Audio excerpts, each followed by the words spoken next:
उम्मीद करती हूँ बहुत बढ़िया होंगे, मजे में होंगे। मैं भी बिल्कुल बढ़िया हूँ। तो जैसा कि आप सभी जानते हैं, हमने एक पेडागोजी सीरीज स्टार्ट की थी, और ये जो पेडागोजी सीरीज है न केवल DSSB पीआरटी वाले बच्चों के लिए है, बल्कि जो स्टूडेंट्स बीएड एमएड एजुकेशन में नेट का प्रिपरेशन कर रहे हैं, इसके अलावा सीटेट एचटेट या किसी अदर स्टेट के टेट के लिए प्रिपरेशन कर रहे हैं, या किसी भी टीचिंग एग्जाम चाहे एनवीएस केवीएस या किसी अदर टीचिंग एग्जाम की तैयारी कर रहे हैं, उन सब बच्चों के लिए ये पेडागोजी सीरीज बहुत ज्यादा हेल्पफुल है। पिछले वीडियो में हमने कम्युनिकेशन को बिल्कुल डिटेल में समझा था। कम्युनिकेशन पर मैं एक महा मैराथन वीडियो भी बना चुकी हूँ। जो बच्चे यूजीसी नेट का प्रिपरेशन कर रहे हैं या किसी भी टीचिंग एग्जाम की तैयारी कर रहे हैं, तो कम्युनिकेशन का अगर वो महा मैराथन वीडियो आप देख लेंगे तो कोई भी सब टॉपिक कम्युनिकेशन से रिलेटेड आपका मिस नहीं होगा। आज की इस वीडियो में हमने एक नया टॉपिक स्टार्ट किया है। वो नया टॉपिक टीचिंग एप्टीट्यूड से रिलेटेड है। बहुत सारे बच्चों के मेरे पास कमेंट्स भी आए थे कि मैडम टीचिंग एप्टीट्यूड स्टार्ट करवा दीजिए। ठीक है, तो जो ब्लूम्स टैक्सोनॉमी है, आज की इस वीडियो में हम ब्लूम्स टैक्सोनॉमी को डिस्कस करेंगे। ठीक है, जो कि एजुकेशनल ऑब्जेक्टिव्स और गोल्स को डिफाइन करती है। तो ये एक प्रकार का आपका टीचिंग एप्टीट्यूड से रिलेटेड टॉपिक है। ठीक है, ब्लूम्स टैक्सोनॉमी की अगर हम बात करें तो चाहे यूजीसी नेट का सिलेबस देख लीजिए, बीएड देख लीजिए, एमएड देख लीजिए, ठीक है, आपको हर जगह ब्लूम्स टैक्सोनॉमी देखने को मिल जाएगी। चलिए स्टार्ट करते हैं आज की इस वीडियो को। देखिए, ब्लूम्स टैक्सोनॉमी को आज की इस वीडियो में हम डिटेल में पढ़ेंगे। तो सबसे पहले पता होना चाहिए कि भाई ये जो टैक्सोनॉमी शब्द है, इसका मतलब क्या होता है। टैक्सोनॉमी का मतलब होता है वर्गीकरण करना, क्लासिफिकेशन करना। ठीक है, टैक्सोनॉमी क्लासिफिकेशन, किसको क्लासिफाई किया गया है, एजुकेशनल ऑब्जेक्टिव्स और गोल्स को। ठीक है, ब्लूम्स टैक्सोनॉमी मींस ब्लूम की टैक्सोनॉमी। तो ये जो बेंजामिन एस ब्लूम कौन थे, ये एक एजुकेशनल साइकोलॉजिस्ट थे। लेकिन ये जो क्लासिफिकेशन किया गया है, ये सिर्फ ब्लूम के द्वारा नहीं किया गया है, ब्लूम और उनकी टीम के द्वारा इस टैक्सोनॉमी को डेवलप किया गया था। कब किया गया था, 1956 में। उसके बाद इसको रिवाइज भी किया गया। यहाँ पर मैं आप लोगों को बता दूं, ये जो टैक्सोनॉमी है, ये ब्लूम्स टैक्सोनॉमी के नाम से जानी जाती है। लेकिन जो क्लासिफिकेशन किया गया है एजुकेशनल ऑब्जेक्टिव्स और गोल्स का, वो सिर्फ ब्लूम के द्वारा नहीं किया गया है। ठीक है, ब्लूम और उनकी टीम के द्वारा इस टैक्सोनॉमी को डेवलप किया गया था। और यहाँ पर आप लोगों को बता दूं कि जो दूसरे एजुकेटर्स थे, उनका भी अहम रोल है। ठीक है, ब्लूम्स टैक्सोनॉमी के नाम से इसलिए जाना जाता है क्योंकि ब्लूम जो थे उस कमेटी की, यानी कि जो एजुकेटर्स की कमेटी थी, उस कमेटी के चेयरपर्सन थे। ठीक है, क्या थे, चेयरपर्सन थे, इसलिए इस टैक्सोनॉमी को ब्लूम्स टैक्सोनॉमी के नाम से जाना जाता है। अब यहां पर बात आती है कि भाई जो क्लासिफिकेशन किया गया है, वो किसका किया गया है, एजुकेशनल ऑब्जेक्टिव्स और गोल्स का। तो ब्लूम्स टैक्सोनॉमी क्या है, Bloom's taxonomy is a framework used in education to categorize educational objectives and goals. देखिए, ब्लूम्स टैक्सोनॉमी एक फ्रेमवर्क है। किसमें यूज की जाती है, एजुकेशन के फील्ड में इसको यूज किया जाता है। किसको कैटेगराइज किया गया है, एजुकेशनल ऑब्जेक्टिव्स और गोल्स को किस तरह से कैटेगराइज किया जाए, किस तरह से क्लासिफाई किया जाए, उसके लिए एक फ्रेमवर्क तैयार किया गया कि भाई एजुकेशन के जो ऑब्जेक्टिव्स और गोल्स हैं, उनको किस तरह से वर्गीकृत किया जा सकता है। उसके लिए क्या काम करती है, एक फ्रेमवर्क का काम करती है। जैसे एक फोटो होता है, उसका एक पूरा का पूरा फ्रेम होता है, तो उसी तरह से एजुकेशनल ऑब्जेक्टिव्स और गोल्स को कैटेगराइज करने के लिए ये एक फ्रेमवर्क तैयार किया गया है। ठीक है, कि किस तरह से उनको कैटेगराइज करना है। तो ये ब्लूम्स टैक्सोनॉमी क्या करती है, एजुकेटर्स और लर्नर्स की हेल्प करती है कि भी जो अलग अलग लेवल हैं, यानी कि कॉग्निटिव, अफेक्टिव और जो साइकोमोटर स्किल्स हैं, उनको समझने में और उनको किस तरह से अप्लाई करना है एजुकेशन के फील्ड में। देखिए, इस टैक्सोनॉमी में सबसे पहले एक डोमेन आया था, कॉग्निटिव डोमेन, लेकिन टाइम के साथ साथ इसको एक्सपेंड किया गया और उसके बाद उसमें अफेक्टिव और साइकोमोटर डोमेन्स को भी इंक्लूड किया गया, ताकि लर्निंग को कॉम्प्रिहेंसिव तरीके से समझा जा सके। तो ब्लूम्स टैक्सोनॉमी की अगर हम बात करें तो आज की डेट में इसमें 3 डोमेन्स की बात की गई है। उन्होंने 3 डोमेन्स दिए हैं, कॉग्निटिव, अफेक्टिव और साइकोमोटर डोमेन्स। कॉग्निटिव का मतलब जो कि कॉग्निशन से रिलेटेड है, हमारे हेड से रिलेटेड है। अफेक्टिव का मतलब जो हार्ट से रिलेटेड है, और साइकोमोटर का मतलब जो हैंड से रिलेटेड है। ठीक है, यानी कि बच्चे में 3H का डेवलपमेंट करना। अगर हम बात करें महात्मा गांधी की, तो देखिए महात्मा गांधी ने क्या कहा था कि जो एजुकेशनल ऑब्जेक्टिव्स हैं, उनका मुख्य उद्देश्य क्या है कि बच्चे में 3H का डेवलपमेंट करना, यानी कि बच्चे के हेड का डेवलपमेंट करना, उसके माइंड का डेवलपमेंट करना, उसके हार्ट का डेवलपमेंट करना, उसके हैंड का डेवलपमेंट करना। ठीक है। तो ब्लूम्स टेक्सोनोमी क्या कहती है कि भाई बच्चे में इन 3 डोमेन्स का डेवलपमेंट होना बहुत जरूरी है। ठीक है, अपने एजुकेशनल ऑब्जेक्टिव्स में उन्होंने इन 3 डोमेन्स को इंक्लूड किया है। कौन कौन से? कॉग्निटिव, अफेक्टिव और साइकोमोटर डोमेन। यहाँ पर आप देख सकते हैं, कॉग्निटिव का मतलब बच्चे के हेड का डेवलपमेंट करना, अफेक्टिव का मतलब बच्चे का जो इमोशनल एटीट्यूडनल एस्पेक्ट है उसको डेवलप करना, और साइकोमोटर का मतलब उसकी प्रैक्टिकल स्किल्स का डेवलपमेंट करना, उसके हैंड का डेवलपमेंट करना। ठीक है, तो ये जो कॉग्निटिव, अफेक्टिव और साइकोमोटर डोमेन से आगे इनको भी सब डिवाइडेड किया गया है। ठीक है, इनके अंदर भी लेवल्स बताए गए हैं कि भाई बच्चे का जब कॉग्निटिव डेवलपमेंट किया जाए, यानी कि बच्चे के जब हेड का डेवलपमेंट किया जाए तो वो किस तरह से किया जाना चाहिए। तो उसके लिए उन्होंने 6 लेवल्स बताए हैं जो कि लोअर टू हायर ऑर्डर हैं। ठीक है, ये लोअर टू हायर ऑर्डर हैं। सबसे पहले कौन सा आएगा? नॉलेज, उसके बाद कॉम्प्रीहेंशन, एप्लीकेशन, एनालिसिस, सिंथेसिस और इवैल्यूएशन, यानी कि लोअर ऑर्डर थिंकिंग स्किल से हायर ऑर्डर थिंकिंग स्किल्स का डेवलपमेंट करना। इसके बाद अफेक्टिव डोमेन की अगर हम बात करें तो इसमें 5 लेवल्स बताए गए हैं, ये भी हायरार्की में है। सबसे निचला लेवल क्या है? रिसीविंग, उसके बाद रिस्पोंडिंग, वैल्यूइंग, ऑर्गेनाइजेशन और करेक्टराइजेशन। लोअर लेवल क्या है? रिसीविंग, और हायर क्या है? करेक्टराइजेशन। ये क्या है? हायर लेवल है। इसके बाद है साइकोमोटर डोमेन। साइकोमोटर डोमेन में भी 5 सब डोमेन है या 5 लेवल्स हैं। सबसे निचला लेवल क्या है? इमिटेशन, उसके बाद मैनिपुलेशन, प्रिसीजन, आर्टिकुलेशन और नेचुरलाइजेशन। लोअर लेवल क्या है? इमिटेशन। ठीक है, और हायर लेवल क्या है? नेचुरलाइजेशन। तो इन 3 डोमेन्स को, यानी कि कॉग्निटिव, अफेक्टिव और साइकोमोटर डोमेन, और उनके अंदर जो सब डोमेन्स दिए गए हैं उनको हम 1 बाय 1 समझते हैं। सबसे पहले कॉग्निटिव डोमेन की बात करते हैं। कॉग्निटिव डोमेन किस चीज पर फोकस करता है? यानी कि बच्चे के हेड से रिलेटेड है, इंटेलेक्चुअल स्किल्स और नॉलेज एक्विजिशन से रिलेटेड है कि भाई बच्चे के हेड का डेवलपमेंट किस तरह से किया जाए। तो यहाँ पर 6 लेवल्स हम पढ़ेंगे। सबसे जो निचला लेवल है वो क्या है? नॉलेज। क्या है? नॉलेज। देखिए, नॉलेज की अगर हम बात करें तो ये सबसे लोवेस्ट लेवल का डोमेन है, यानी कि कॉग्निटिव डोमेन के जितने भी सब डोमेन्स हैं उनको हम यहाँ डिस्कस कर रहे हैं। सबसे पहले आता है नॉलेज। नॉलेज क्या है? लोवेस्ट लेवल का डोमेन है, यानी कि यहाँ पर जो बच्चा होता है वो सिर्फ इंफॉर्मेशन, डेटा, फैक्ट्स को रिकॉल करता है, उसे उस चीजों की समझ नहीं है। ठीक है, जैसे बच्चे को आपने अल्फाबेट्स रटवा दिए, 2 का टेबल रटवा दिया, या स्टेट्स की कैपिटल्स को बच्चे ने लर्न कर लिया, लेकिन उसको यहाँ पर किसी भी चीज की समझ नहीं है कि भाई जो 2 का टेबल है वो किस तरह से बना है। आपने उसको रट्टा लगवा दिया, उसने रट लिया, यानी कि उसको सिर्फ नॉलेज है, उसको समझ नहीं है। जो दूसरा लेवल है वो क्या है? अंडरस्टैंडिंग। ठीक है, या हम इसको कह सकते हैं कॉम्प्रीहेंशन। ठीक है, कॉम्प्रीहेंशन का मतलब understanding the meaning of information and being able to explain it in your own words. Comprehend करना, यानी कि बच्चे को यहाँ पर समझ आ जाती है जो भी इंफॉर्मेशन उसको थी, यानी कि उसने 2 का टेबल रट रखा था, लेकिन यहाँ पर उसको समझ आ जाता है कि भाई ये 2 का टेबल किस तरह से बना है। ठीक है, एक पैराग्राफ बच्चे ने पढ़ा था टेक्स्ट बुक में से, उसने पढ़ दिया देखकर, लेकिन उसको समझ नहीं थी, लेकिन यहाँ पर वो उस पैराग्राफ को समझ भी पा रहा है, उसको एक्सप्लेन कर पा रहा है, यानी कि बच्चे को उस चीज की, उस इंफॉर्मेशन की समझ आ गई। इसके बाद थर्ड लेवल का जो डोमेन है वो क्या है? एप्लीकेशन। ठीक है, क्या है? एप्लीकेशन, यानी कि बच्चे को सबसे पहले क्या थी? किसी चीज की नॉलेज थी, उसके बाद जो भी इंफॉर्मेशन उसके पास थी उसकी समझ उसको हुई। अब क्या कर सकता है? थर्ड लेवल पर बच्चा क्या कर सकता है? यानी कि जो भी नॉलेज उसको थी वो उसको अप्लाई कर सकता है, यानी कि 2 का टेबल उसने लर्न किया था, उसको समझ भी आ गया था, अब कहीं पर मल्टीप्लीकेशन करना होगा तो वो उस चीज को अप्लाई कर सकता है। एडिशन सब्ट्रैक्शन बच्चे ने समझा, दूसरी सिचुएशन में भी वो उस एडिशन सब्ट्रैक्शन को अप्लाई कर सकता है। तो कॉग्निटिव डोमेन में हमने 3 लेवल्स देखे, नॉलेज, कॉम्प्रीहेंशन, एप्लीकेशन। इसके बाद फोर्थ लेवल है एनालिसिस। एनालिसिस का मतलब क्या होता है?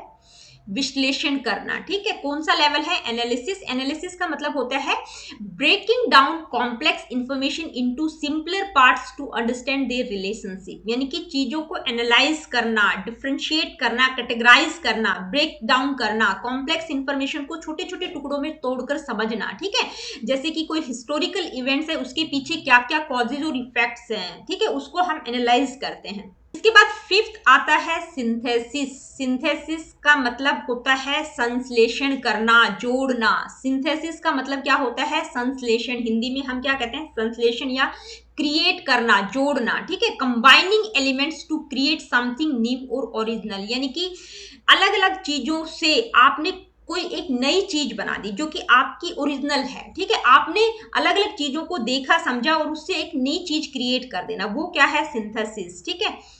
अब इसके बाद नेक्स्ट लेवल क्या है, इवैल्यूएशन। इवैल्यूएशन का मतलब भाई चीजों को इवैल्यूट करना, जजमेंट देना, ठीक है, आप क्रिटिसाइज कर पा रहे हैं, जस्टिफाई कर पा रहे हैं कि कौन सी चीज सही है, आपको क्या करना है क्या नहीं करना, एविडेंसेस क्राइटेरियाज के आधार पर आप अपना जजमेंट देने में काबिल हैं, ठीक है। तो ये क्या है, ये इवैल्यूएशन है, आप चीजों को इवैल्यूट कर पा रहे हैं। तो ब्लूम्स टेक्सोनोमी में जो कॉग्निटिव डोमेन है उसको हमने डिटेल में समझा। कॉग्निटिव डोमेन क्या है, कॉग्निटिव डोमेन जो है लोवेस्ट लेवल का डोमेन है, यानी कि बच्चे के हेड का डेवलपमेंट किस तरह से करना है, ठीक है। तो इस डोमेन में 6 लेवल बताए गए हैं, कौन कौन से, knowledge, comprehension, application, analysis, synthesis और इवैल्यूएशन। ये जो 6 लेवल है ये हायरार्की में है, सबसे जो लोवेस्ट लेवल है वो नॉलेज है और सबसे जो अपर लेवल है, हायर लेवल है, वो क्या है, इवैल्यूएशन है। तो ब्लूम्स टेक्सोनोमी का जो कॉग्निटिव डोमेन है इसको रिवाइज किया गया, ठीक है। कब रिवाइज किया गया, 2001 में इसको रिवाइज किया गया था। और रिवाइज करने के बाद भी इसमें 6 लेवल थे, कौन कौन से, रिमेम्बरिंग, अंडरस्टैंडिंग, अप्लाइंग, एनालाइजिंग, इवैल्यूटिंग और क्रिएटिंग, ठीक है। अब जो ओरिजिनल टेक्सोनोमी दी गई और जो रिवाइज टेक्सोनोमी थी उनका अगर हम कंपैरिजन करें तो कैसे कर सकते हैं। देखिए ये ओरिजिनल टेक्सोनोमी है जो कि 1956 में दी गई थी, ये 2001 में जब इसको रिवाइज किया गया था। कौन से डोमेन की हम बात कर रहे हैं, कॉग्निटिव डोमेन की बात कर रहे हैं, ठीक है। कॉग्निटिव डोमेन को रिवाइज किया गया था। पहले इसमें ये 6 लेवल थे, कौन कौन से, knowledge, comprehension, application, analysis, synthesis और इवैल्यूएशन, 1956 की टेक्सोनोमी में। ये क्या थे, ये नाउन की फॉर्म में थे। उसके बाद जो 2001 में टेक्सोनोमी आई तो उसमें जो लेवल्स थे वही 6 लेवल हैं, कौन कौन से, रिमेंबर, अंडरस्टैंड, अप्लाई, एनालाइज, इवैल्यूट और क्रिएट, ठीक है। ये क्या है, ये वर्ब की फॉर्म में है, remembering, understanding, applying, analysing, evaluating, creating, ये क्या है, ये वर्ब्स है। तो अगर आप ध्यान से देखेंगे तो देखिए जो 1956 की टेक्सोनोमी और 2001 की जो टेक्सोनोमी है उनमें क्या है, जो लास्ट के 2 लेवल्स थे, जो हायर लेवल थे, 5th और 6th, उनको इंटरचेंज किया गया है, ठीक है। यानी कि जो लास्ट हायर लेवल था उसको इसमें 5th लेवल पर रखा गया है और जो 5th लेवल था ओरिजिनल टेक्सोनोमी में सिंथेसिस करना, उसको हम क्रिएट करना भी कह सकते हैं या सिंथेसिस, दोनों का सेम ही मीनिंग है। तो इसको हायर लेवल पर उन्होंने रखा है। क्या मानना था कि भाई बच्चा पहले चीजों को इवैल्यूट करता है, क्रिएट वो बाद में करता है, ठीक है।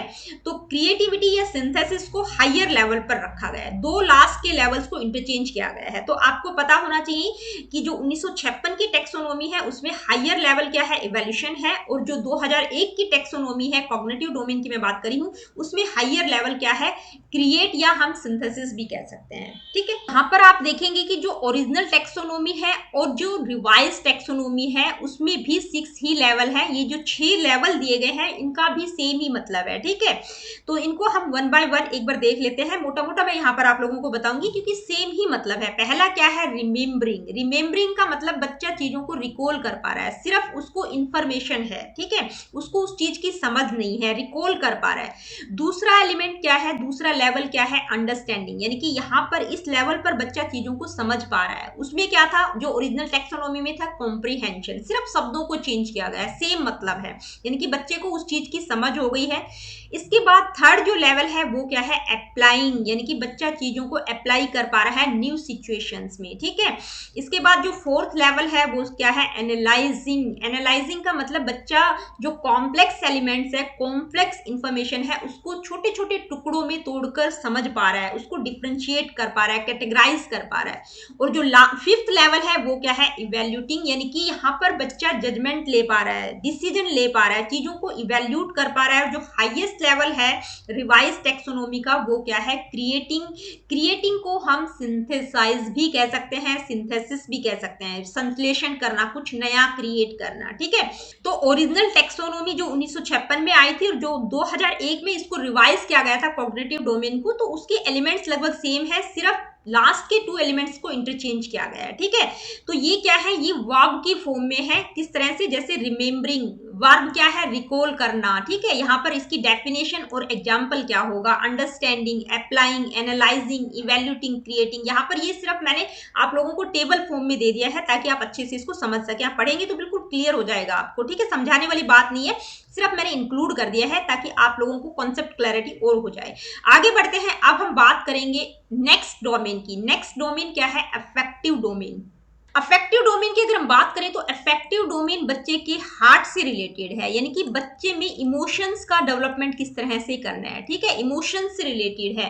अफेक्टिव डोमेन किस चीज को एड्रेस करती है? Emotional and attitudinal aspects of learning. बच्चे में इमोशंस और उसके एटीट्यूड को किस तरह से डेवलप किया जाए। अब ये जो अफेक्टिव डोमेन है ये किसके द्वारा दी गई है? डेविड क्रैथवाल का अहम रोल है, ठीक है। डेविड क्रैथवाल और उसके साथियों ने मिलकर इस डोमेन को डेवलप किया है। कब किया था? 1964 में, ठीक है। ब्लूम्स की ओरिजिनल टेक्सोनोमी सबसे पहले उसमें कॉग्निटिव डोमेन आया था, उसके बाद अफेक्टिव डोमेन को ऐड किया गया, ठीक है।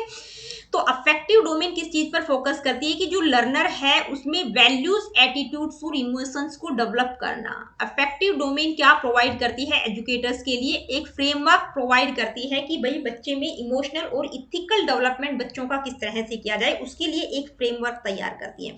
तो बच्चे का जो इमोशनल डेवलपमेंट है वो किस तरह से हो सकता है, तो इसके लिए उन्होंने 5 लेवल्स की बात की है। अब ये जो 5 लेवल्स हैं ये भी हायरार्की में है, यानी कि लोअर टू हायर है, रैंकिंग सिस्टम दिया गया है। सबसे पहला लेवल क्या है? रिसीविंग, यानी कि बच्चा क्या करता है? रिसीव करता है। उसके बाद रिस्पोंडिंग, वैल्यूइंग, ऑर्गेनाइजेशन और करेक्टराइजेशन। इन पांचों ही लेवल को हम वन बाय वन समझते हैं। सबसे पहला लेवल क्या है? रिसीविंग। रिसीविंग का मतलब क्या है कि भाई इस लेवल पर जो लर्नर होता है, जो बच्चा होता है, वो मतलब पैसिवली चीजों को, जो भी इंफॉर्मेशन उसके पास आ रही है उसको रिसीव करता जाता है। जैसे एक छोटा सा 2 साल का बच्चा है, घर में देख रहा है, मम्मी पापा को देख रहा है, भाई बहनों को देख रहा है, वो किस तरह का व्यवहार करते हैं उनको पैसिवली रिसीव कर रहा है। क्या अच्छा है क्या बुरा है उसकी समझ उसको नहीं है, ठीक है, कोई रिस्पोंड वो नहीं करता। इसके बाद नेक्स्ट लेवल इसमें क्या है? रिस्पोंडिंग, यानी कि अब इस लेवल पर बच्चा इतना हो जाता है कि भाई वो चीजों में पार्टिसिपेट करता है, उनमें इन्वॉल्व होता है और उनके प्रति रिस्पॉन्स देता है, ठीक है। जैसे अगर हम स्कूल की बात करें तो बच्चा क्या कर पाता है इस लेवल पर कि टीचर से क्वेश्चन पूछ पाता है, डिस्कशंस में पार्टिसिपेट कर पाता है, यानी कि वो रिस्पॉन्ड कर रहा है, ठीक है। छोटा सा बच्चा जो सिर्फ इंफॉर्मेशन को ग्रहण कर रहा था, तो इस लेवल पर बच्चा इतना हो जाता है कि अगर उसके मम्मी पापा लड़ाई कर रहे हैं या कुछ गाली गलौज गंदे शब्दों का प्रयोग करते हैं वो भी यूज करना सीख जाता है। तो वो क्या कर रहा है? रिस्पोंड कर रहा है। के बाद थर्ड लेवल क्या है? वैल्यूइंग। वैल्यूइंग का मतलब बच्चा चीजों को वैल्यू देना सीख रहा है, वर्थ देख रहा है उनमें, ठीक है, कि कौन सी चीज, किस चीज को इंपॉर्टेंस देना है, किसको नहीं देना है, ठीक है, किसको अपने व्यवहार में उतारना है, किसको नहीं उतारना है, यानी कि वो वर्थ देखना शुरू कर देता है, चीजों को रिकॉग्नाइज करता है कि भी जैसे ऑनेस्टी और इंटीग्रिटी की अगर हम बात करें एकेडमिक वर्क्स में, तो उसको वो इंपॉर्टेंस देता है, उसको वो वैल्यू दे रहा है, ठीक है, चीजों को वैल्यू देना सीख जाता है। यहाँ पर अफेक्टिव डोमेन में जो नेक्स्ट लेवल है वो क्या है? ऑर्गेनाइजेशन। ऑर्गेनाइजेशन मतलब क्या है कि वैल्यूज देखने के बाद बच्चा क्या करता है? चीजों को ऑर्गेनाइज करता है, यानी कि जो वैल्यूज उसने देखी उनको वो ऑर्गेनाइज करता है एक कोहेरेंट सिस्टम में। कोहेरेंट का मतलब बिल्कुल अच्छे तरीके से कि भाई कौन सी चीज उसके लिए सही है, कौन सी नहीं है, कौन सी चीज उसको लेनी है, कौन सी नहीं लेनी, ठीक है, कौन सी वैल्यूज को उसको ग्रहण करना है और कौन सी वैल्यूज को उसको छोड़ देना है। बाद जो सबसे हायर लेवल है अफेक्टिव डोमेन का वो क्या है? करेक्टराइजेशन। करेक्टराइजेशन का मतलब क्या होता है? It involves fully internalising values and acting consistently in accordance with them, यानी कि जो वैल्यूज हमने ऑर्गेनाइज की हैं उसको अगर हम बार बार रिपीट करते जाएंगे कि भाई ये चीज हमारे लिए अच्छी है, उसको हम रोज रोज रिपीट करते जाएंगे, वही चीज करते जाएंगे, तो वो चीज हमारे करेक्टर का हिस्सा बन जाती है, उसको हम इंटरनलाइज कर लेते हैं, ठीक है। उसके लिए हमें सोचने की जरूरत नहीं कि हमें ये करना है और ये नहीं करना। तो ब्लूम्स टेक्सोनोमी का ये अफेक्टिव डोमेन था। अफेक्टिव डोमेन में हमने 5 लेवल्स देखे, 5 के 5 लेवल हायरार्की में है। सबसे नीचे का जो लेवल था वो क्या था? रिसीविंग, उसके बाद रिस्पोंडिंग, उसके बाद वैल्यूइंग, ऑर्गेनाइजेशन और करेक्टराइजेशन। अब जो नेक्स्ट डोमेन है वो क्या है? Psychomotor domain. अब साइकोमोटर डोमेन बच्चे के हैंड से रिलेटेड है, एक्शन बेस्ड डोमेन है ये, ठीक है, क्या है? एक्शन बेस्ड डोमेन है।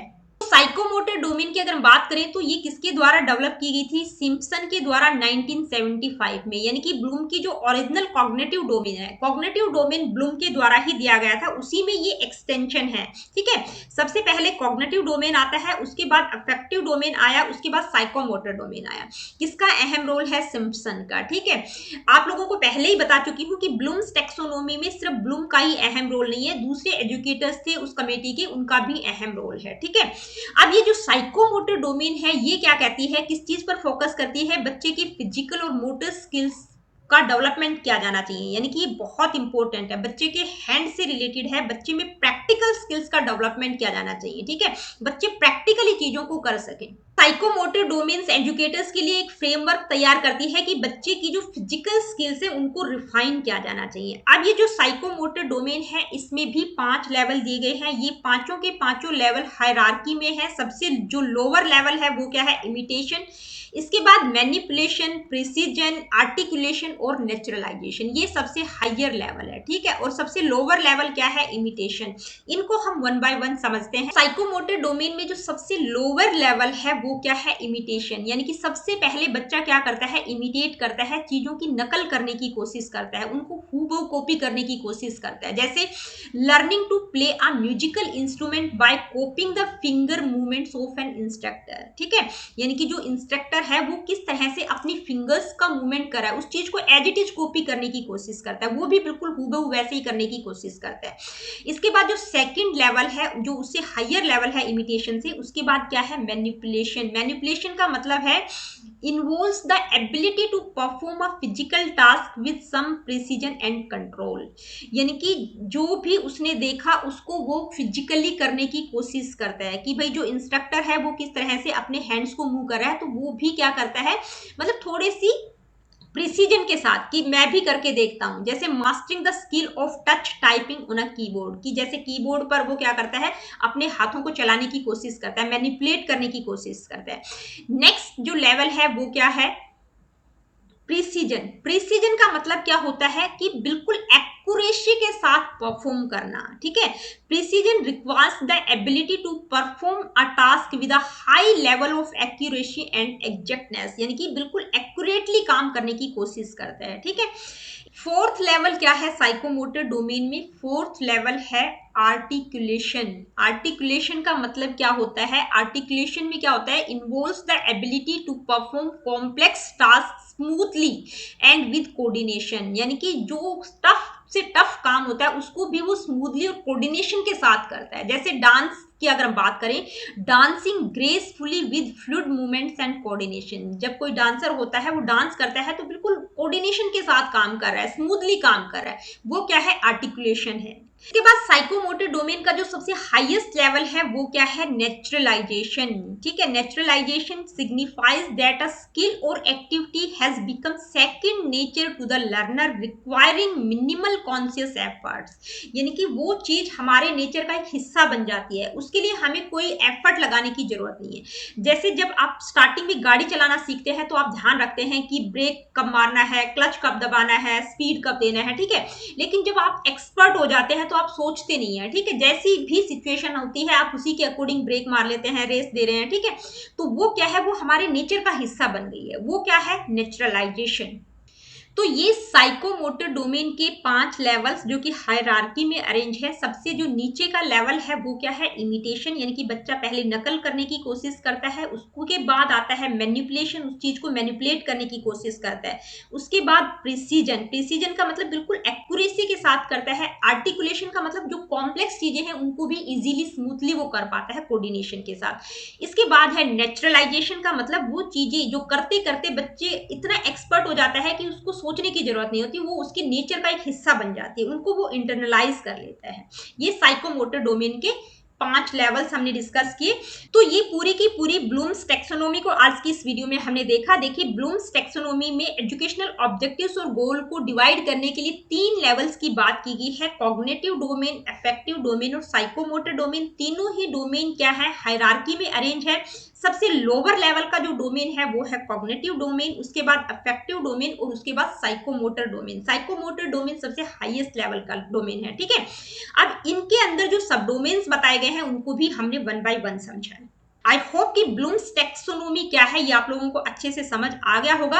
अब हम बात करेंगे कि ये जो ब्लूम्स टेक्सोनोमी है ये इतनी इंपॉर्टेंट क्यों है। भाई 1956 में इसको दिया गया था, तब से लेकर आज तक हम बीएड में भी हर जगह ब्लूम्स टेक्सोनोमी को पढ़ते आ रहे हैं। क्यों इतनी इंपॉर्टेंट है, क्या करती है, Understanding the significance of Bloom's taxonomy is essential for educators, curriculum developers and policy makers. यानी कि करिकुलम को डेवलप करने के लिए, एजुकेटर्स के लिए किस तरह से करिकुलम को डेवलप करना है, किस तरह से इंस्ट्रक्शनल डिजाइन तैयार करने हैं, पॉलिसीज क्या बनानी है, उसके लिए एक फ्रेमवर्क का काम करती है। ठीक है, तो ब्लूम्स टैक्सोनॉमी क्यों इतनी इंपॉर्टेंट है, कुछ मेन पॉइंट्स यहाँ पर मैं आप लोगों को बता रही हूँ। क्लियर लर्निंग ऑब्जेक्टिव्स, पहला पॉइंट क्या है, clear learning objectives. Bloom's taxonomy क्या करती है, एजुकेटर्स की हेल्प करती है कि वो लर्निंग के जो ऑब्जेक्टिव्स हैं उनको वो क्लियरली डिफाइन कर सकते हैं। ठीक है, नेक्स्ट क्या है, नेक्स्ट है करिकुलम डिजाइन, यानी कि करिकुलम को जब डिजाइन किया जाता है एजुकेटर्स के द्वारा, पॉलिसी मेकर्स के द्वारा, जो इंस्ट्रक्शनल प्रारूप तैयार किया जाता है,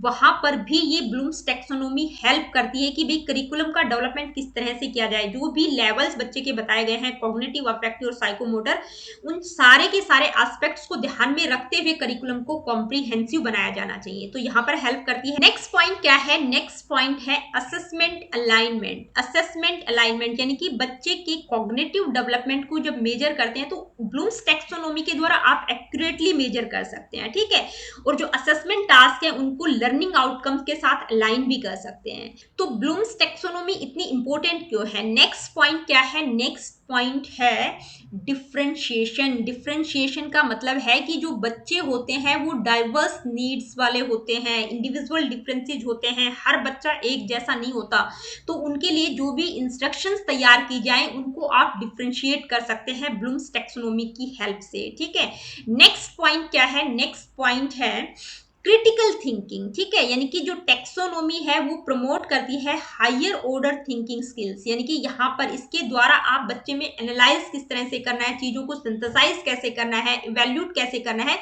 तो इन ब्लूम्स टैक्सोनॉमी के द्वारा बच्चे में क्रिटिकल थिंकिंग का डेवलपमेंट किया जा सकता है। ये life long learning, problem solving के लिए तैयार करती है।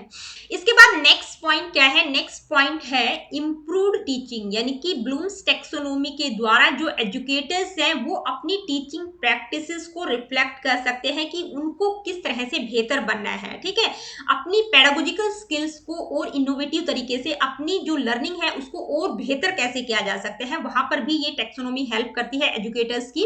इसके बाद जो नेक्स्ट पॉइंट है वो क्या है, नेक्स्ट पॉइंट है लाइफ लॉन्ग लर्निंग, यानी कि लाइफ लॉन्ग लर्निंग का मतलब है कि Bloom's taxonomy cultivate skills that are valuable beyond the classroom, यानी कि सिर्फ क्लासरूम तक ही बच्चों को तैयार नहीं करती, लाइफ लॉन्ग लर्निंग के लिए प्रिपेयर करती है कि भाई जो बच्चे हैं उनके सामने जो भी नए चैलेंजेस आ रहे हैं उनको वो किस तरह से हैंडल कर पाए। ठीक है, तो लाइफ लॉन्ग लर्निंग के लिए प्रिपेयर करती है। नेक्स्ट पॉइंट क्या है, देखिए नेक्स्ट पॉइंट है assessment of higher order skills, यानी कि ब्लूम्स टैक्सोनॉमी के द्वारा जो हायर ऑर्डर स्किल्स हैं जैसे क्रिटिकल थिंकिंग या क्रिएटिविटी, उनका भी असेसमेंट किया जा सकता है। सिर्फ जो लोअर लेवल की स्किल्स हैं जैसे नॉलेज कॉम्प्रिहेंशन, उनके असेसमेंट के लिए इंकरेज नहीं करती, बल्कि जो हायर ऑर्डर थिंकिंग्स हैं उनका भी असेसमेंट ब्लूम्स टैक्सोनॉमी के द्वारा किया जा सकता है। तो ब्लूम्स टैक्सोनॉमी इसलिए बहुत ज्यादा इंपॉर्टेंट है, आज की डेट में भी ये इतनी ही इंपॉर्टेंट है। तो अभी हमने देखा कि भी ब्लूम्स टैक्सोनॉमी क्यों इतनी इंपॉर्टेंट है। अगर आप हम बात करें कि ये जो ब्लूम्स टैक्सोनॉमी है इसको क्लास में किस तरह से अप्लाई किया जा सकता है, effectively applying Bloom's taxonomy in the classroom requires thoughtful planning and instructional design, यानी कि इसको अगर आप क्लास में अप्लाई करेंगे तो क्या इंस्ट्रक्शनल डिजाइन होना चाहिए, किस तरह की प्लानिंग होनी चाहिए, तो क्या क्या करना चाहिए क्लास में अप्लाई करते टाइम, किन चीजों का ध्यान रखना चाहिए। सेट क्लियर लर्निंग ऑब्जेक्टिव्स, यानी कि ब्लूम्स टैक्सोनॉमी को यूज आप कर रहे हैं, जब इसको क्लास में अप्लाई करेंगे तो सबसे पहला आप क्या करेंगे, लर्निंग ऑब्जेक्टिव्स को सेट करेंगे। ठीक है, कि भाई जो लर्निंग ऑब्जेक्टिव्स हैं वो स्पेसिफिक, मिजरेबल होने चाहिए, अचीवेबल होने चाहिए। ठीक है, नेक्स्ट जो पॉइंट है वो क्या है, सेलेक्ट एप्रोप्रिएट टीचिंग मेथड्स। जब लर्निंग ऑब्जेक्टिव्स को आप सेट कर लेंगे तो उसके बाद आप क्या करेंगे कि भाई बच्चे का लेवल क्या है, कॉग्निटिव लेवल पे अगर हम बात करें तो बच्चा किस लेवल पर है, ठीक है, नॉलेज पर है, कॉम्प्रीहेंशन के लेवल पर है, तो उसी के अकॉर्डिंग आप टीचिंग मेथड्स को चूज करेंगे, एप्रोप्रिएट टीचिंग मेथड्स का यूज करेंगे, असेसमेंट का प्रारूप तैयार कर सकते हैं। नेक्स्ट पॉइंट क्या है, देखिए नेक्स्ट पॉइंट है इंक्रीज क्रिटिकल थिंकिंग, यानी कि क्रिटिकल थिंकिंग के लिए बच्चों को इंकरेज कर सकते हैं, बच्चों से ओपन एंडेड क्वेश्चंस पूछ सकते हैं, बच्चों को डिस्कशन के लिए क्या कर सकते हैं, प्रमोट कर सकते हैं, ताकि बच्चे एनालाइज, इवैल्यूएट और क्रिएट करना सीखें। ठीक है, इसके बाद नेक्स्ट पॉइंट है डिफरेंशिएट इंस्ट्रक्शन, यानी कि इंस्ट्रक्शंस को डिफरेंशिएट कर सकते हैं कि भाई आप रिकॉग्नाइज करेंगे सबसे पहले कि जो स्टूडेंट्स हैं वो डाइवर्स एबिलिटीज वाले होते हैं, हर बच्चा एक दूसरे से डिफरेंट होता है, कुछ स्पेशल नीड वाले बच्चे होते हैं, तो उनको आप एडिशनल सपोर्ट भी दे सकते हैं। ठीक है, इंस्ट्रक्शंस को डिफरेंशिएट कर सकते हैं। पॉइंट क्या है, नेक्स्ट पॉइंट है इंटीग्रेट टेक्नोलॉजी, यानी कि टेक्नोलॉजी को इंटीग्रेट कर सकते हैं, डिजिटल रिसोर्सेज का प्रयोग कर सकते हैं, ताकि लर्निंग एक्सपीरियंसेस को इनहेंस किया जा सके। ये कुछ मेन पॉइंट थे कि भी ब्लूम्स टेक्सोनोमी को अगर आप क्लास में अप्लाई करें तो किस तरह से कर सकते हैं, कौन कौन सी चीजों का ध्यान रखा जा सकता है। तो दोस्तों आज की इस वीडियो में हमने ब्लूम्स टेक्सोनोमी को बिल्कुल डिटेल में समझा है। आई होप कि ये आपको बिल्कुल अच्छे से समझ आया होगा। फिर भी कोई किसी प्रकार का क्वेश्चन, क्वेरीज, फीडबैक आपका है, आप मुझे कॉमेंट करके बता सकते हैं। आपके सभी कॉमेंट्स में पढ़ती हूँ, ठीक है, और आपके कॉमेंट्स मुझे बहुत ज्यादा मोटिवेट करते हैं। तो जो भी आपका फीडबैक रहता है वो कॉमेंट करके मुझे जरूर बताया करो। अगली वीडियो में ब्लूम्स टेक्सोनोमी जो हमने डिस्कस किए हैं उससे रिलेटेड एमसीक्यूज को डिस्कस करेंगे। तो मिलती हूँ आप लोगों से अपनी अगली वीडियो में। Really good, take care of yourself. देखिए वीडियो सेशंस आप लोगों को अच्छे लगते हैं तो please like, share and do subscribe the education classes.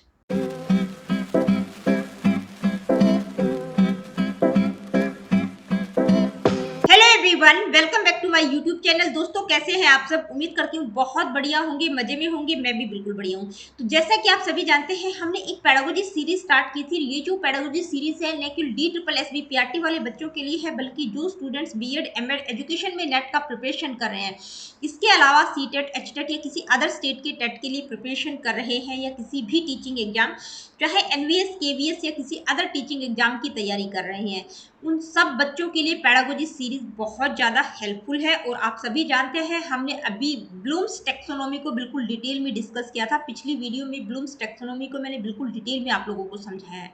आज की इस वीडियो में हम ब्लूम्स टेक्सोनोमी से रिलेटेड कुछ इंपोर्टेंट एमसीक्यूज को डिस्कस करें। तो चलिए स्टार्ट करते हैं आज की इस वीडियो को। Let me see what is the first question. पहला क्वेश्चन है, who is credited with the development of Bloom's taxonomy. देखिए ब्लूम्स टेक्सोनोमी को डेवलप करने का श्रेय किसको जाता है? John Dewey, Benjamin Bloom, Lev Vygotsky, Jean पियाजे। तो हम सभी जानते हैं, बहुत ही सिंपल सा क्वेश्चन था, बेंजामिन ब्लूम को श्रेय जाता है। नेक्स्ट क्वेश्चन है, in the original Bloom's taxonomy, which level focuses on recalling information and facts। देखिए ओरिजिनल ब्लूम्स टेक्सोनोमी में जो कॉग्निटिव डोमेन है, क्योंकि कॉग्निटिव डोमेन को ही रिवाइज किया गया था, उसकी हम बात कर रहे हैं, तो उसमें जो है किस लेवल में इंफॉर्मेशन और फैक्ट्स को रिकॉल करने पर फोकस किया जाता है। तो पहला ही लेवल है, कौन सा है? नॉलेज। ठीक है, तो किस पर फोकस किया जाता है? नॉलेज। नॉलेज का मतलब इस लेवल पर बच्चा इस काबिल होता है कि वो सिर्फ इंफॉर्मेशन और फैक्ट्स को रिकॉल कर सकता है, उसे चीजों की समझ नहीं होती। ठीक है, आगे बढ़ते हैं। नेक्स्ट क्वेश्चन क्या है, आइए देखते हैं। At which level in the original taxonomy do students demonstrate their ability to analyse and break down information into parts. ठीक है, यानी कि किस लेवल पर ओरिजिनल टेक्सोनोमी की हम बात कर रहे हैं, जो कि 1956 में दी गई थी। ठीक है, उसमें जो कॉग्निटिव डोमेन है, क्योंकि कॉग्निटिव डोमेन को ही रिवाइज किया गया था, तो ओरिजिनल टेक्सोनोमी में जो बच्चे हैं वो किस लेवल पर बात की गई है कि भाई वो चीजों को एनालाइज कर सकते हैं, ब्रेक डाउन करके समझ सकते हैं इंफॉर्मेशन को।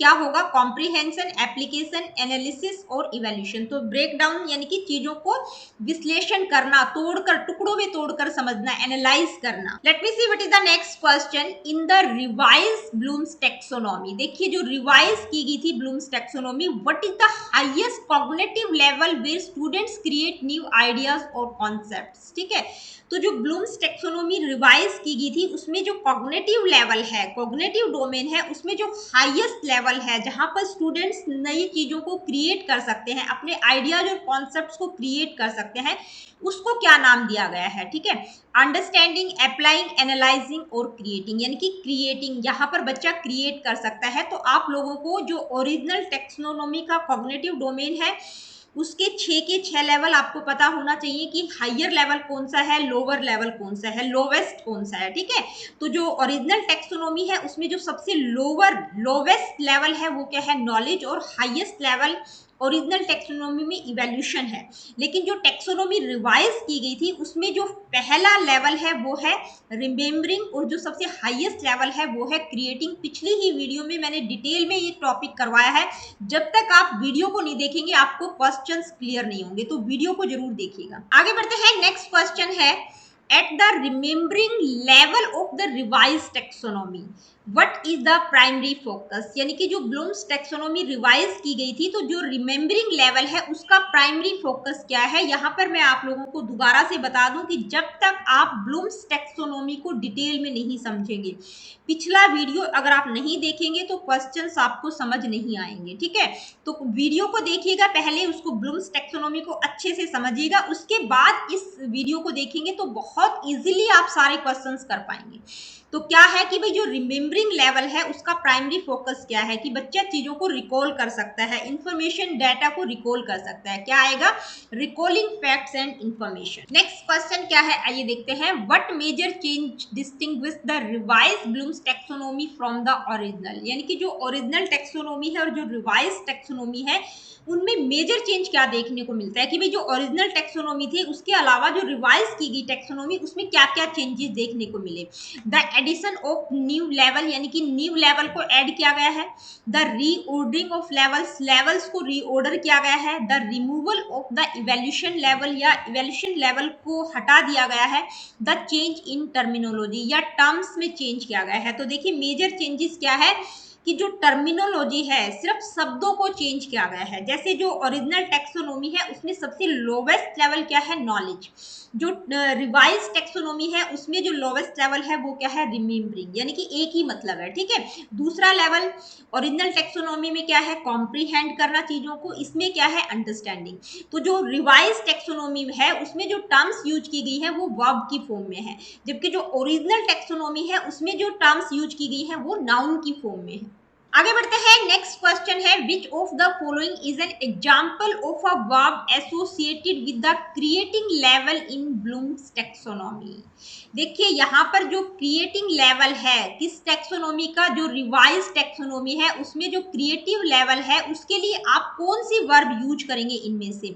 आइडेंटिफाई, एनालाइज, सिंथेसाइज या एक्सप्लेन। तो क्रिएट का मतलब क्या होता है? सिंथेसाइज करना, यानी कि कुछ नया क्रिएट करना। तो कौन सा वर्ब यूज करेंगे? सिंथेसाइज। आगे बढ़ते हैं, नेक्स्ट क्वेश्चन क्या है आइए देखते हैं। When designing an activity for the remembering level which verb is suitable. भाई आप रिमेम्बरिंग लेवल के लिए कोई एक्टिविटी तैयार कर रहे हैं तो इनमें से उसके लिए कौन सी वर्ब सुटेबल होगी? किसके लिए? रिमेम्बरिंग के लिए।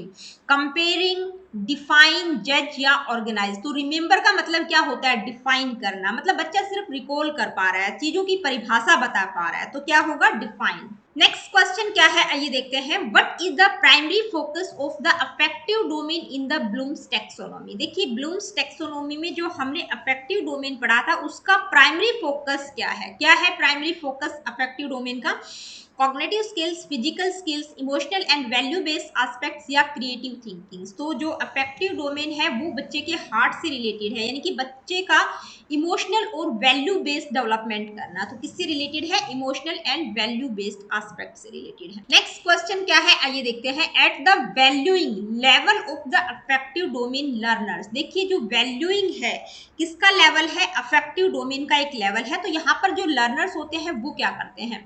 Attach personal worth to new information, यानी कि पर्सनल वर्थ को न्यू इन्फॉर्मेशन से अटैच करते हैं, या किसी स्टिमुली के प्रति एक्टिवली जो है रिएक्ट करते हैं।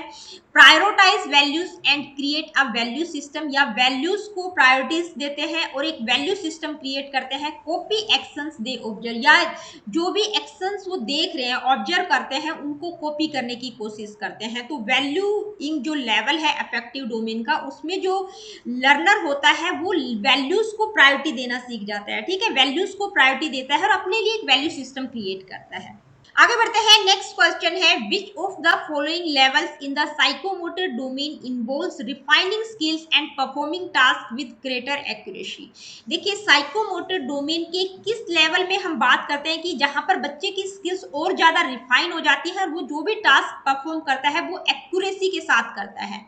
कौन से लेवल में हम पढ़ते हैं? इमिटेशन, मैनिपुलेशन, प्रिसीजन या आर्टिकुलेशन। तो किसमें करते हैं? प्रिसीजन, यानी कि बच्चा चीजों को बहुत ही एक्यूरेसी के साथ यहाँ पर करना स्टार्ट कर देता है। ठीक है, नेक्स्ट क्वेश्चन है, at the naturalisation level of the psychomotor domain learners. Naturalisation किस डोमेन का लेवल है? साइकोमोटर डोमेन का लेवल है।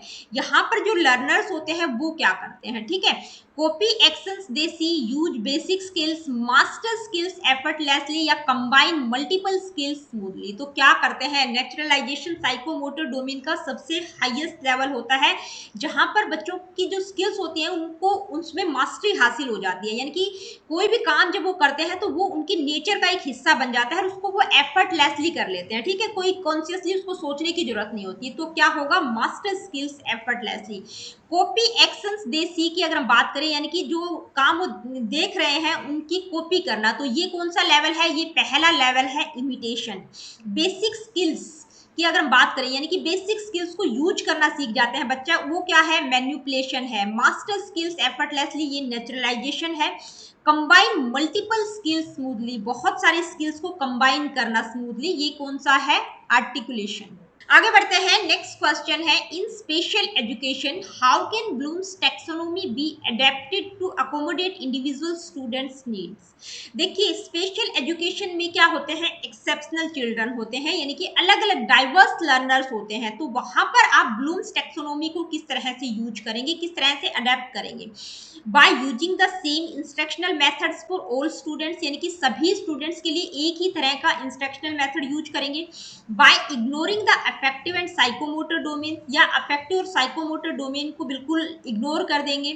Bye tailoring instruction and assessments to match students unique abilities, यानी कि जो इंस्ट्रक्शंस और असेसमेंट आप करेंगे वो इस तरह से करेंगे ताकि स्टूडेंट्स जो अलग अलग विविधताओं वाले बच्चे हैं उनकी जो अलग अलग एबिलिटीज है, यूनिक एबिलिटीज है, उनके साथ मैच कर सके। इस तरह से आप निर्देशन देंगे, इस तरह से असेसमेंट करेंगे। बाय एक्सक्लूडिंग टेक्नोलॉजी इंटीग्रेशन, या टेक्नोलॉजी इंटीग्रेशन को एक्सक्लूड कर देंगे, तो क्या होगा? By tailoring instruction and assessment to match students unique abilities, यानी कि जो अलग अलग विविधताओं वाले बच्चे हैं उनके लिए इस तरह से इंस्ट्रक्शंस और असेसमेंट का प्रयोग करेंगे ताकि उनकी जो यूनिक एबिलिटीज है वो चीज उसके साथ मैच खाए। ठीक है, उनकी आवश्यकताओं के अकॉर्डिंग आप इंस्ट्रक्शन देंगे और असेसमेंट करेंगे। नेक्स्ट क्वेश्चन क्या है, आइए देखते हैं, why is Bloom's taxonomy considered important in education. देखिए, ब्लूम्स टैक्सोनॉमी एजुकेशन में क्यों इतनी इंपॉर्टेंट है? It simplifies the curriculum development process, it provides a framework for assessing students physical skills, it promotes the development of higher order thinking skills, it eliminates the need for formative assessments. तो देखिए, Bloom's taxonomy क्या करती है कि ये जो higher order thinking skills है, जैसे क्रिटिकल थिंकिंग का डेवलपमेंट करना बच्चे में, इवेल्यूट करना बच्चा सीखे, एनालाइज करना सीखे, सिंथेसाइज करना सीखे, क्रिएट करना सीखे, तो हायर ऑर्डर थिंकिंग स्किल्स को प्रमोट करती है ताकि बच्चे में इस तरह की स्किल्स का डेवलपमेंट किया जाए कि बच्चे को चीजों को रटाना नहीं है बल्कि बच्चा चीजों को एनालाइज करना सीखे। ठीक है, let me see what is the next question. What is one criticism often raised against Bloom's taxonomy? देखिए, Bloom's taxonomy का criticism भी हुआ, तो एक मुख्य criticism इनमें से आपको बताना है। It is too specific and lack flexibility. It neglects the cognitive domain entirely. It emphasizes creativity and innovation excessively. It oversimplifies the complex process of learning. तो criticism इसका ये हुआ है कि जो learning का complex process है उसको over simplify किया गया है, इसमें बहुत ज्यादा simplify किया गया है। Next question है, what is the first step in applying Bloom's taxonomy in the classroom? देखिए, जब Bloom's taxonomy को आप classroom में apply करेंगे तो सबसे पहला step आप क्या यूज करेंगे? Selecting appropriate teaching methods, designing assessments, setting clear learning objectives, introducing technology. तो सबसे पहला जो स्टेप होगा वो क्या होगा कि जो लर्निंग ऑब्जेक्टिव्स है उनको क्लियरली सेट करेंगे। ठीक है, सबसे पहला स्टेप ये मैंने करवाया भी है आपको। नेक्स्ट क्वेश्चन क्या है, आइए देखते हैं, at the creating level of Bloom's taxonomy what type of classroom activity is most appropriate. देखिए, ब्लूम्स टैक्सोनॉमी में जो क्रिएटिंग लेवल है किसमें है? जो रिवाइज ब्लूम्स टैक्सोनॉमी में है उसमें सबसे हायर लेवल क्या है? क्रिएटिंग। तो वहां पर जब क्लासरूम एक्टिविटी को यूज करेंगे तो किस टाइप की होनी चाहिए, क्रिएटिंग लेवल पर जो क्लासरूम एक्टिविटी होगी वो कौन सी इनमें से एप्रोप्रिएट होगी। अब multiple choice quiz, a group discussion, a hands on experiment, a rote memorisation task. तो देखिए क्रिएटिविटी की हम बात करें, क्रिएट करने की बात करें, तो जो एक्टिविटी कौन सी एप्रोप्रिएट होगी, अ हैंड ऑन एक्सपेरिमेंट, यानी कि हाथों से आप कोई एक्सपेरिमेंट कर रहे हैं, कुछ नया क्रिएट कर रहे हैं। नेक्स्ट क्वेश्चन क्या है आइए देखते हैं, what is the significant difference between the original and revise Bloom's taxonomy, यानी कि जो ओरिजिनल और रिवाइज ब्लूम्स टैक्सोनॉमी है उसमें सिग्निफिकेंट डिफरेंस क्या है। The revise taxonomy has fewer levels than the original, यानी कि जो रिवाइज टेक्सोनोमी है उसमें जो लेवल्स है वो कम है, तो ये बिल्कुल गलत है। The original taxonomy include psychomotor skills, यानी कि जो ओरिजिनल टेक्सोनोमी है उसमें साइकोमोटर स्किल्स को इंक्लूड किया गया है, बिल्कुल नहीं, कॉग्निटिव स्किल्स की बात की गई है, ठीक है। The revise taxonomy uses different verbs, यानी कि जो रिवाइज टेक्सोनोमी है उसमें डिफरेंट वर्ब्स को यूज किया गया है। The original taxonomy does not include the remembering level, यानी कि जो ओरिजिनल टेक्सोनोमी है उसमें रिमेम्बरिंग लेवल को इंक्लूड नहीं किया गया है, तो किया गया है वहां पर नाम दूसरा दिया गया है, रिमेम्बरिंग की जगह वहां पर क्या लिखा गया है, नॉलेज, ठीक है, उसको क्या नाम दिया गया है, नॉलेज, तो ये भी गलत है। तो उसमें मतलब जो ओरिजिनल और रिवाइज टेक्सोनोमी में मुख्य डिफरेंस टर्मिनोलॉजी का है, टर्म्स चेंज की गई हैं, यानी कि जो ओरिजिनल टेक्सोनोमी थी उसमें जो टर्म्स है वो नाउन की फॉर्म में है, और इसमें जो जो रिवाइज टेक्सोनोमी है उसमें जो टर्म्स है वो वर्ब्स की फॉर्म में है। नेक्स्ट क्वेश्चन क्या है आइए देखते हैं, which of the following verbs aligns with the creating level in Bloom's taxonomy. देखिए ब्लूम्स टेक्सोनोमी किस टेक्सोनोमी की बात कर रहे हैं, जो रिवाइज टेक्सोनोमी है उसमें जो हाईएस्ट लेवल है वो क्या है, क्रिएटिंग। तो इस क्रिएटिंग के लिए आप कौन सी वर्ब अलाइन करेंगे इन चार ऑप्शंस में से, ठीक है, एक्सप्लेन, रिमेंबर, जनरेट या डिफाइन। तो कौन सा वर्ड यूज करेंगे, जनरेट करना, कुछ नया क्रिएट करना, कुछ नया बनाना। नेक्स्ट क्वेश्चन है, which level in the original Bloom's taxonomy focuses on applying knowledge to real world situations. देखिए ओरिजिनल ब्लूम्स टेक्सोनोमी में किस लेवल में इस चीज पर फोकस किया गया है कि भाई बच्चे को जो नॉलेज है वो उस नॉलेज को अप्लाई कर पाता है रियल सिचुएशंस में, तो उसके लिए कौन सा लेवल है, कॉम्प्रिहेंशन, एप्लीकेशन, एनालिसिस या सिंथेसिस, यानी कि नॉलेज को अप्लाई करना मींस एप्लीकेशन, ठीक है, अप्लाई कर पा रहा है नई सिचुएशंस में, जो भी बच्चे को नॉलेज है उसको वो अप्लाई कर पा रहा है। नेक्स्ट क्वेश्चन है, in the revised Bloom's taxonomy which level emphasizes the ability to evaluate the quality of information and arguments, यानी कि यहाँ पर बच्चा जो रिवाइज ब्लूम्स टेक्सोनोमी है उसमें किस लेवल में ये बताया गया है कि उस लेवल पर बच्चा चीजों को इवेल्यूट कर पा रहा है, इंफॉर्मेशन और आर्गुमेंट जो भी है वहां पर वो अपना डिसीजन दे पा रहा है, जजमेंट ले पा रहा है, तो वो कौन सा लेवल है, अंडरस्टैंडिंग, अप्लाइंग, एनालाइजिंग या इवेल्यूटिंग। तो कौन से लेवल पर बात की गई है, बच्चा इवेल्यूट कर पा रहा है, बच्चा जजमेंट फॉर्म कर पा रहा है। नेक्स्ट क्वेश्चन है, at the characterisation by value set level of the affective domain learners, यानी कि करेक्टराइजेशन बाय वैल्यू सेट ये अफेक्टिव डोमेन का सबसे हाईएस्ट लेवल है, ठीक है, कौन सा लेवल है, हाईएस्ट लेवल है किसका, अफेक्टिव डोमेन का। तो यहाँ पर जो लर्नर्स होते हैं वो क्या करते हैं, attach personal worth to new information, react actively to stimuli, prioritize values and create a value system, consistently live by their values, यानी कि जो वैल्यूज हैं वो उनके करेक्टर का एक हिस्सा बन जाती हैं, कोई एफर्ट लगाने की जरूरत नहीं है, वो वैल्यूज उनके व्यवहार में उतर जाती हैं, ठीक है। तो क्या आएगा, consistently live by their values. Characterisation by value set का मतलब है कि भाई वो अपनी वैल्यूज के साथ रहना सीख जाता है, उसके लिए उसको कोई एफर्ट करने की जरूरत नहीं है, सोचने की जरूरत नहीं है, वो वैल्यूज उसके करेक्टर का एक हिस्सा बन जाती है। नेक्स्ट क्वेश्चन है, which level in the psychomotor domain involves the ability to perform complex task smoothly and efficiently. देखिए साइकोमोटर डोमेन के किस लेवल में बात की गई है कि यहाँ पर बच्चा जो कॉम्प्लेक्स टास्क है उनको स्मूथली कर पा रहा है, कोऑर्डिनेशन के साथ कर पा रहा है, एफिशिएंटली कर पा रहा है, तो कौन सा है, इमिटेशन, मैनिपुलेशन, प्रिसीजन, आर्टिकुलेशन। तो कौन सा होगा, आर्टिकुलेशन, यानी कि जो टफ से टफ काम है उसको भी वो स्मूथली और कोऑर्डिनेशन के साथ कर पा रहा है, उसको हम क्या कहते हैं, आर्टिकुलेशन। इमिटेशन का मतलब सिर्फ नकल कर पा रहा है, बच्चा चीजों को इमिटेट कर पा रहा है। मैनिपुलेशन का मतलब जो बेसिक स्किल्स है उनको वो कंप्लीट कर पा रहा है। प्रिसीजन का मतलब बिल्कुल एक्यूरेसी के साथ कर रहा है, आर्टिकुलेशन का मतलब जो कॉम्प्लेक्स चीजें हैं उनको भी स्मूथली और कोऑर्डिनेशन के साथ कर पा रहा है। नेक्स्ट क्वेश्चन क्या है, आइए देखते हैं। When was Bloom's taxonomy first introduce? बहुत ही सिंपल क्वेश्चन है, कई बार इस तरह के क्वेश्चंस भी पूछ लिए जाते हैं। तो कब दी गई थी? 1956 में। और जब ब्लूम्स टेक्सोनोमी को रिवाइज किया गया तो रिवाइज टेक्सोनोमी कब आई थी? 2001 में। ठीक है, तो ओरिजिनल टेक्सोनोमी कब दी गई थी? 1956 में। नेक्स्ट क्वेश्चन है, what did Benjamin Bloom aim to achieve with the taxonomy? देखिए बेंजामिन ब्लूम का क्या एम था, यानी कि क्या अचीव करना चाहते थे वो इस टेक्सोनोमी से?